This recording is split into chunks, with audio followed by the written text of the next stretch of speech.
Most people aren't stuck because they're lazy. They're stuck because they're misaligned, doing the right things for the wrong reasons. You follow the steps, get the job, pay the bills, smile for photos. But deep down, something feels off. Like, this can't be all there is, right? And the scary part is, most people never stop long enough to ask that question out loud. They just keep moving, faster and faster, hoping success will catch up and fill the void. But let me ask you something honestly.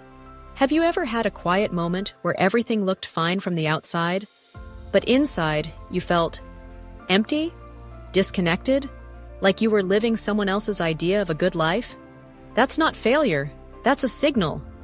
It's your future self trying to tap you on the shoulder and whisper, "Hey, this version of life isn't the one you're meant to stay in." But here's where most people shut that voice down. Because change feels scary, because comfort feels safer, because they think, who am I to want more? Let's rewrite that. You are exactly the kind of person who gets to want more. Not because you're ungrateful, but because you know you're capable of more. The truth is, there's nothing noble about staying stuck. There's nothing brave about shrinking to fit into a life that doesn't light you up. And yet, so many people settle because they're waiting for the right time, or for everything to line up perfectly before they take a step. But here's a truth that changed my life. Clarity doesn't come before action. It comes because of action. You won't think your way into a better life. You have to move your way into it.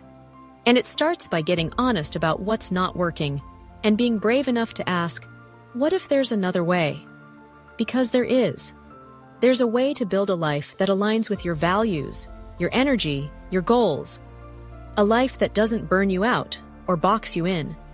A life that actually excites you to wake up in the morning, but it doesn't happen by accident. It happens when you stop following paths just because they're familiar and start following the ones that feel aligned, even if they're unfamiliar. You're not meant to spend your one life checking boxes and calling that fulfillment. You're meant to build something real, something yours. A career that fits your life, not a life squeezed around your career. And here's the good news. You don't have to do it alone. You don't have to have it all figured out. You just have to be willing to explore, to ask questions, to stop settling. And yes, to talk to someone who's walked this road and can help you see what's possible. So if a part of you has been wondering if you're meant for more, don't ignore that. That voice inside you, it's not random. It's not inconvenient. It's the most honest part of you trying to lead you home. Follow Mayla Reyes for real conversations that challenge the normal path. Share this with someone who's been questioning the road they're on. They might need this more than you know. What's one decision you've been scared to make, but know it's time?